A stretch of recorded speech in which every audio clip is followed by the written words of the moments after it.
దేవుని బిడ్డలారా, అనుదిన ఈ వాగ్దాన ఈ పరిచర్య ద్వారా ప్రతి ఉదయకాల సమయంలో ఈ విధముగా మిమ్మల్ని కలుసుకోవడానికి ప్రభు మాకు అనుగ్రహిస్తున్న ఈ గొప్ప ఈ భాగ్యాన్ని బట్టి మొదటగా దేవాది దేవునికి నిండు హృదయంతో కృతజ్ఞతాస్తుతులు చెల్లిస్తూ ఉన్నాను. దేవునికి స్తోత్రం. హల్లెలూయా, హల్లెలూయా. అదే విధముగా మా ఈ కార్యక్రమాలను యూట్యూబ్లో మేము అప్లోడ్ చేస్తూ ఉన్నప్పుడు వీక్షిస్తూ ప్రభునామాన్ని గణపరుస్తున్న ఆత్మీయులకు మీ అందరికీ ఉదయకాల సమయంలో ప్రత్యేకమైనటువంటి శుభాభివందనాలు తెలియజేస్తూ ఉన్నాను. ప్రభు మిమ్మును మీ కుటుంబాలను నూరంతులుగా ఆశీర్వదించునుగాక. దేవుని బిడ్డలారా, మీ కొరకు మీ యొక్క ప్రార్థన అక్కరలు, మీకున్నటువంటి సమస్యలు చాలామంది ఆత్మీయులు మాకు తెలియపరుస్తున్నారు. వాటి కొరకు మేము మా సంఘం మా కుటుంబం భారముతో మేము ప్రార్థన చేస్తున్నాం. ప్రియా దేవుని బిడ్డలారా, మరి దేవుని యొక్క ఈ వాగ్దాన మాటలు విశ్వాసముతో ప్రార్థనాపూర్వకంగా మీరు వింటూ ఉన్నారు. దేవుడు కోరే ఆత్మీయతను మీరు కలిగి ఉండటం ద్వారా ఈ వాగ్దానం సంబంధించిన ప్రతి ఆశీర్వాదము కూడా మీకు దేవుడు అనుగ్రహిస్తూ ఉంటాడు. ప్రియా దేవుని బిడ్డలారా, విషయాలు గమనించండి. కనుక మరి ఈ వాగ్దానాలను ప్రార్థనాపూర్వకంగా వినడమే కాకుండా విశ్వాసముతో నమ్మగలిగినప్పుడు దేవుడు కోరే ఆత్మీయతను మీ యొక్క వ్యక్తిగత జీవితాల్లో మీరు కలిగి ఉంటూ ఉన్నప్పుడు దేవుడు మీరు కలిగి ఉన్న ఆత్మీయతను బట్టి దేవుడు మీకు ఇచ్చే ఈ వాగ్దానాన్ని మీ పట్ల నెరవేర్చే దేవుడై ఆయన ఉన్నాడు. మీ కుటుంబాలలో కూడా నెరవేరుస్తూ తద్వారా ఆయన ఆశీర్వాదాలు మెండుగా నిండుగా సమృద్ధిగా ఇచ్చుటకు ఆయన ఇష్టపడుతున్న దేవునిగా ఆయన ఉన్నారని ఉదయకాల సమయంలో ప్రభు సేవకునిగా నేను మీకు తెలియపరుస్తున్నాను. అదేవిధముగా మా పరిచర్య కొరకు మా యొక్క మేము చేస్తున్నటువంటి దైవ సంబంధమైన ప్రతి కార్యక్రమాల కొరకు మీ అనుదిన ప్రార్థనలు కూడా జ్ఞాపకం చేసుకోవాలని ప్రభు సేవకునిగా నేను మిమ్మల్ని కోరుతున్నాను. అయితే ప్రియా దేవుని బిడ్డలారా, ఈ ఉదయకాల సమయంలో యెషయా గ్రంథము 41వ అధ్యాయం 9 నుండి 10 వరకు రాయబడిన వాక్య వచనాలను ముందుగా మనం చదువుకొని ఈ వాక్య వచనాల్లో ఉన్నటువంటి దేవుని యొక్క ఆశీర్వాదాన్ని కొన్ని నిమిషాలు మనం ధ్యానం చేసుకుందాం. ప్రియా దేవుని బిడ్డలారా, ఈ యొక్క వాక్య వచనాలు నేను చదువుతున్నాను. ప్రియా దేవుని బిడ్డలారా, భూదిగాంతముల నుండి నేను పట్టుకొని దాని కొనల నుండి పిలుచుకొనిన వాడా, నీవు నా దాసుడవనియు నేను నిన్ను ఉపేక్షింపక ఏర్పరచుకుంటుననియు నేను నీతో చెప్పి ఉన్నాను. నీకు తోడై ఉన్నాను, భయపడకము, నేను నీ దేవుడనై ఉన్నాను. దిగులు పడకము, నేను నిన్ను బలపరుతును, నీకు సహాయము చేయవాడను నేనే. నీతి అను నా దక్షిణ హస్తముతో నిన్ను ఆదుకొందును అని. ప్రియా దేవుని బిడ్డలారా, దేవుడు తాను ఏర్పరచుకున్నటువంటి తన ప్రజలైన యోధావారితో ఇశ్రాయేలు వారితో యెషయా ప్రవక్త ద్వారా మరి మాట్లాడుతూ వారికి దేవుడు ఇచ్చినటువంటి ఈ వాగ్దానమునై ఉన్నది అని మనం తప్పక తెలుసుకోవాలి.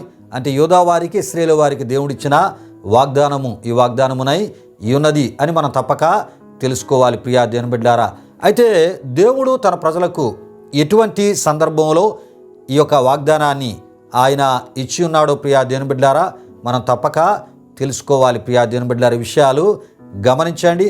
అయితే చాలామంది మరి ఈ వాగ్దానం సంబంధించినటువంటి పరిచర్యలు చేస్తూ ఉన్నారు. అయితే దేవుడు ఏ సందర్భంలో దేవుని ప్రజలకి ఈ వాగ్దానాన్ని ఇచ్చి ఉన్నాడో అనే విషయాన్ని ప్రియా దేవుని బిడ్డలారా తెలుసుకోకుండానే వాగ్దానంలోని ఆశీర్వాదాలను చెప్పడమే ఒక పనిగా చాలామంది పెట్టుకోవడం జరుగుతుంది. ప్రియా దేవుని బిడ్డలారా, విషయాలు గమనించండి. అయితే దేవుని యొక్క వాక్యం చెప్తుంది, సత్యవాక్యాన్ని సరిగ్గా విభజించి దేవుని వాగ్దాన ఆశీర్వాదాన్ని చెప్పుట వాక్యానుసారమైనటువంటి బోధయ్య ఉన్నదని దేవుని యొక్క వాక్యంలో మనం చూస్తూ ఉంటాం. అలా చెప్పుట ద్వారా వింటున్న వారికి కూడా మనం చెప్పేటటువంటి ఆ ఒక వాగ్దానంలో ఉన్న ఆశీర్వాదం వారు అనుభవించగలరు. అట్టి ఆత్మీయతను వారు కలిగి ఆ వాగ్దానాన్ని పొందుకునేటటువంటి ఆ ఆధ్యాత్మిక స్థితిలో వారు ముందుకి సాగగలరని మరి ఈ సందర్భంలో నేను ప్రభు సేవకునిగా తెలియపరుస్తున్నాను. అయితే ప్రియా దేవుని బిడ్డలారా, ఇంతకీ మనం చదువుకున్న ఈ వాగ్దానాన్ని దేవుడు యోధావారికి ఇశ్రాయేలు వారికి ఏ సందర్భంలో ఆయన ఇచ్చినాడో మనం తెలుసుకుని వాగ్దానంలో ఉన్న ఆశీర్వాదాన్ని తెలుసుకొని ఈ యొక్క మరి వాక్యాన్ని మనం ముగించుకునే ప్రయత్నాన్ని మనం చేద్దాం. ప్రియా దేవుని బిడ్డలారా, అయితే ఈ యొక్క మరి వాగ్దానములో మొదటి మాట నేను మీకు తెలియపరుస్తున్నాను. నీవు నా దాసుడవనియు నేను నిన్ను ఉపేక్షింపక ఏర్పరచుకుంటుననియు నేను నీతో చెప్పి ఉన్నానో నీకు తోడై ఉన్నాను అనేటటువంటి మాటను దేవుడు ఇక్కడ చెప్తున్నట్లు మనం చూస్తూ ఉంటాం. ప్రియులారా, ఈ విషయాలు గమనించండి. నీవు నా దాసుడవనియు నేను నిన్ను ఉపేక్షింపక అనగా ప్రియా దేవుని బిడ్డలారా, బబులోను వారు ప్రియా దేవుని బిడ్డలారా యోధావారిని ఇశ్రాయేలు వారిని కూడా వారు చెరకు తీసుకుని వెళ్ళే సమయంలోని ప్రియా దేవుని బిడ్డలారా దేవుడు వారిని విడిచి మరి పెట్టలేదు అని మనం తప్పక తెలుసుకోవాలి. ఎందుకంటే దేవుడు వారిని ఏర్పరచుకున్నాడు గనుక అనేటటువంటి ఈ విషయాలు ప్రియా దేవుని బిడ్డలారా యెషయా గ్రంథం 39వ అధ్యాయం 5 నుండి 7 వరకు రాయబడిన వాక్య వచనాల్లో మనం చూస్తూ ఉంటాం. అంతేకాదు ప్రియా దేవుని బిడ్డలారా, భయపడకుము నేను నీ దేవుడనై ఉన్నాను అనేటటువంటి మాటను దేవుడి వాగ్దానములో యోధావారి విషయమై, ఇశ్రాయేలు వారి విషయమై ఆయన వాడినట్లు మనం చూస్తూ ఉంటాం. ప్రియరా, భయపడకము నేను నీ దేవుడనై ఉన్నాను అనేటటువంటి ఈ వాగ్దానం ఇశ్రాయేల్లోని దుర్మార్గులకు, నమ్మకం లేని వారికి కాదు అని మనం తప్పక తెలుసుకోవాలి. అదేవిధముగా తిరుగుబాటు జనం మధ్య ఉన్న నిజమైన ఇశ్రాయేలు వారికే అని మనం తప్పక తెలుసుకోవాలి. ఈ విషయాలు రోమీలకు రాసిన పత్రిక 2వ అధ్యాయం 28-29లో, రోమీలకు రాసిన పత్రిక 9:6 ద్వారా ఈ విషయాలు మనకి తెలియపరచబడుతూ ఉంటాయి. ప్రియా దేవుని బిడ్డలారా, విషయాలు గమనించండి. అయితే భయపడకండని దుర్మార్గులకు, అవిశ్వాసులకు దేవుడు ఎన్నటికీ ఎప్పుడు కూడా ఆయన చెప్పడు అనే విషయాన్ని మనం తప్పక తెలుసుకోవాలి. ప్రియా దేవుని బిడ్డలారా, విశ్వాసులు దేవునికి చెందినవారు కాబట్టి ప్రియా దేవుని బిడ్డలారా, వారు భయపడరాదు అనే విషయాన్ని ఇక్కడ దేవుడు తెలియపరుస్తూ, జాతి పాపాన్ని బట్టి త్వరలోనే బబులోను వారు వచ్చి జెరూసలేమును, ఆ జెరూసలేము యొక్క ఆలయాన్ని ధ్వంసం చేసి ప్రజలను చెరగొని పోతారు. అయితే దేవుడు వారితో ఉండి వారిని కాపాడుతాను అనేటటువంటి వాగ్దాన అభయాన్ని దేవుడు ఇస్తున్నట్లు ఈ యొక్క వాగ్దాన మాటలో మనం చూస్తుంటాం. కనుకనే ప్రియా దేవుని బిడ్డలారా, భయపడకము నేను నీ దేవుడనై ఉన్నాను అని దేవుడు చెప్పుటను మనం చూస్తూ ఉంటాం. ప్రియులారా, ఈ వాగ్దానాన్ని దేవుడు ఎవరికి ఇస్తూ ఉన్నాడంటే ప్రియా దేవుని బిడ్డలారా, ఏమండి, నిజమైన ఇశ్రాయేలు వారికి, దేవుని కొరకు ఖచ్చితంగా బ్రతికినటువంటి ఇశ్రాయేలు వారికి ఇచ్చినటువంటి వాగ్దానముగా ఈ వాగ్దానాన్ని మనం చూస్తూ ఉంటాం. అంటే క్రీస్తును కలిగిన క్రైస్తవ బిడ్డల్లో కూడా ఖచ్చితమైనటువంటి విశ్వాసులకు, పరిశుద్ధమైనటువంటి విశ్వాసులకు, దేవుని కొరకు నమ్మకంగా బ్రతికేటటువంటి వారికి ఇచ్చే వాగ్దానముగా ఈ వాగ్దానం ఉందని మనం తప్పక తెలుసుకోవాలి. ప్రియా దేవుని బిడ్డలారా, దేవునికి స్తోత్రం. హల్లెలూయా, హల్లెలూయా. ప్రియులారా, ఈ విషయాలు యెషయా గ్రంథం 39వ అధ్యాయం 5-7లో మనం చూస్తూ ఉంటాం. అయితే ప్రియా దేవుని బిడ్డలారా, యెషయా గ్రంథం 40వ అధ్యాయం 2లో మనం చూస్తున్నప్పుడు అక్కడ ఏమని రాయబడి ఉంటుందంటే, యెరూషలేముతో ప్రేమగా మాటలాడుడి, ఆమె యుద్ధ కాలము సమాప్తమయ్యను అని మనం చూస్తూ ఉంటాం. ఆమె దోష రుణము తీర్చబడెను, యెహోవా చేతి వలన ఆమె తన సమస్త పాపముల నిమిత్తము 2 పొందినను సమాచారము ఆమెకి ప్రకటించుడి అని మనం చూడగలం. ప్రియులారా, ఈ విషయాలు గమనించండి. బబులోను వారు యూదా వారిని, ఇశ్రాయేలు వారిని తీసుకొని మరి ఆ చెరకు బానిసలుగా, దాసులుగా, బందీలుగా తీసుకొని పోవడానికి కారణం ఏంటంటే, ఇశ్రాయేలీల్లో, యూదా వారిలో ప్రియా దేవుని బిడ్డలారా, వారు మరి దేవునికి విరోధమైనటువంటి ప్రియా దేవుని బిడ్డలారా దోషాలు వారు చేశారు. అదేవిధంగా అనేకమైనటువంటి పాపాలు కూడా వారు చేయడాన్ని బట్టి 2 ఆ శిక్ష వారికి దేవుడు మరి అనుగ్రహించినట్లు మనం చూస్తూ ఉంటాం. ఆ 2 శిక్ష కారణంగానే బబులోను రాజు వారిని, మరి యూదా వారిని, ఇశ్రాయేలు వారిని చెరగా తీసుకుని పోయేటటువంటి పరిస్థితి ఏర్పడింది అనేటటువంటి విషయాన్ని మనం తప్పక తెలుసుకోవాలి. అయినప్పటికీ దేవుడు వారిని ఏర్పరచుకున్నాడు గనుక వారిని ఉపేక్షింపక, అంటే విడిచిపెట్టక ప్రియా దేవుని బిడ్డలారా, దేవుడు వారికి ఇస్తున్న వాగ్దానము అటువంటి సందర్భంలోనే, అంటే బబులోను రాజు వచ్చి వారిని బానిసలుగా, దాసులుగా తీసుకుని పోతున్న సందర్భంలోనే ఇవ్వబడినటువంటి వాగ్దానముగా, ఒక ఆదరణ వాగ్దానముగా మనం చూస్తున్నాం. ప్రియులారా, ఈ విషయాలు గమనించండి. అంటే ఈ విషయాలు మనం ఆలోచన చేస్తున్నప్పుడు మరి దేవునికి నమ్మకంగా ఉండక కొన్ని సందర్భాల్లో కొంతమంది ఏం చేస్తుంటారంటే, వారు స్వయంకృత అపరాధాలచే ప్రియా దేవుని బిడ్డలారా అనేకమైనటువంటి సమస్యలు తెచ్చుకుంటూ ఉంటారు. ఆనాడు ఇశ్రాయేలు యూదా వారు కూడా వారి యొక్క స్వయంకృత అపరాధాలు, వారు దేవునికి విరోధమైనటువంటి చేసినటువంటి పాపాలే వారి సమస్యలకు కారణముగా మారాయి. వారు శత్రువు రాజు ద్వారా బందీలుగా తీసుకుని పోబడ్డానికి కారణంగా మారాయి అని మనం తప్పక తెలుసుకోవాలి. ప్రియా దేవుని బిడ్డలారా, అయినప్పటికీ దేవుడు ఏమంటున్నాడంటే, ప్రియా దేవుని బిడ్డలారా, నీకు సహాయము చేయవాడను నేనే, నీతి అను నా దక్షిణాస్తముతో నేను నిన్ను ఆదుకుంటాను. ప్రియా దేవుని బిడ్డలారా, విషయాలు గమనించండి.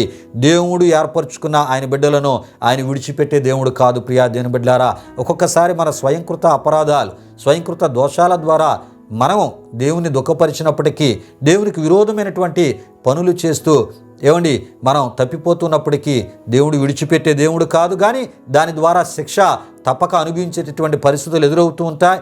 అలాంటి పరిస్థితుల్లో ప్రియా దేవుని బిడ్డలారా, ఆయన విడిచిపెట్టక కొంతకాలం మరలా ఆ పశ్చాత్తాప స్థితి ద్వారా ఆయనతో సమాధాన పడే స్థితి వరకు వారిని విడిచిపెట్టి ప్రియా దేవుని బిడ్డలారా మరలా వారిని ఆయన యొక్క గొప్ప మనసుతో తన వైపునకు త్రిప్పుకొని ఆశీర్వాదకరమైన పరిస్థితులతో నింపే గొప్ప దేవునిగా ఆయన ఉన్నారు అనేటటువంటి విషయాలు ఈ వాగ్దానం ద్వారా మనకు తెలియపరచబడుతున్నాయి. అయితే ప్రియా దేవుని బిడ్డలారా బబులోను రాజు అయినటువంటి నెబుకద్నెజరు వారిని బందీలుగా తీసుకుని వెళ్ళిపోయిన తర్వాత ఏమండి నేను నీకు సహాయం చేయవాడని నేనని దేవుడు వాగ్దానం ఇచ్చాడు.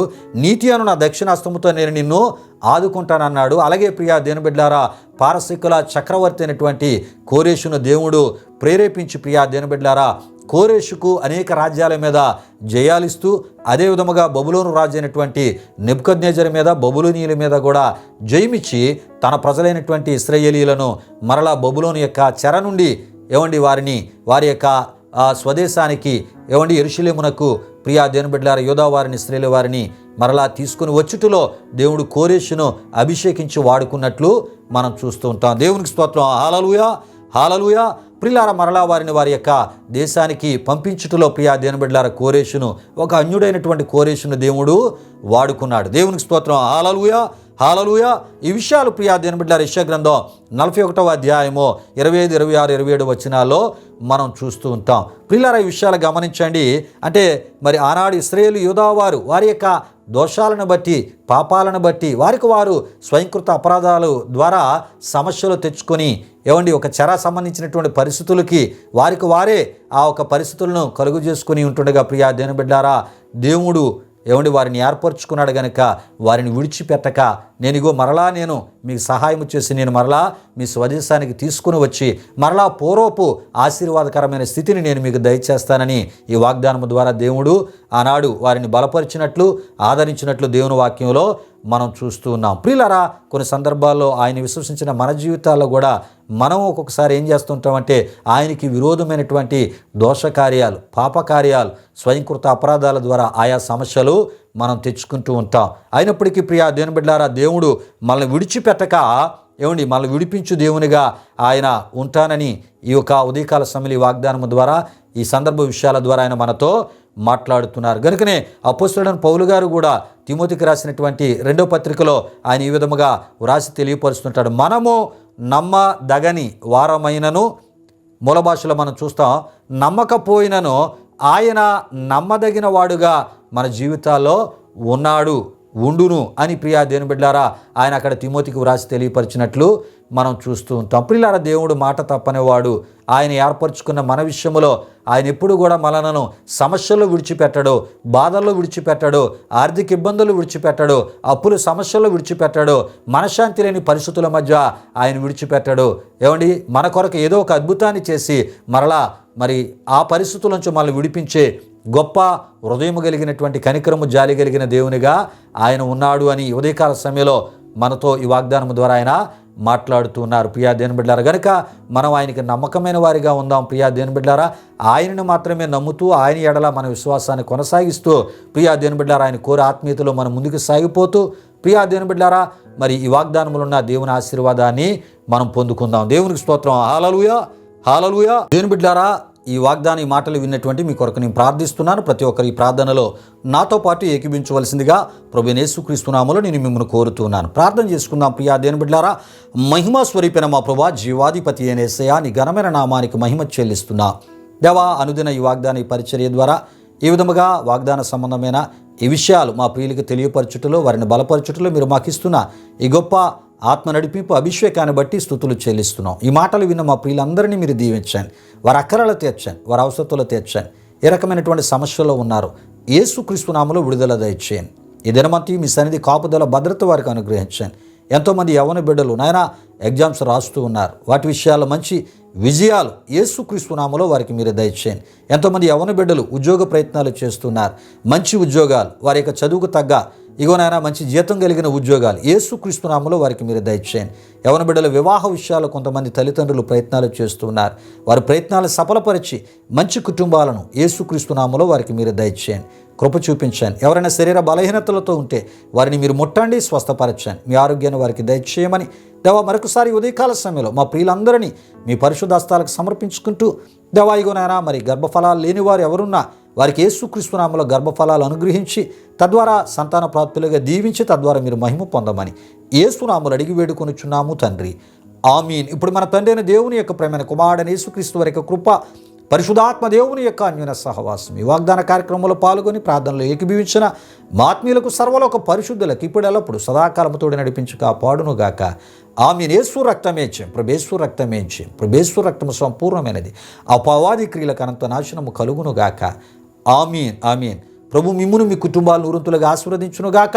తన సమాధానముతో ప్రభు మిమ్ములను మీ కుటుంబాలు నింపునుగాక. ఆమీన్, ఆమీన్.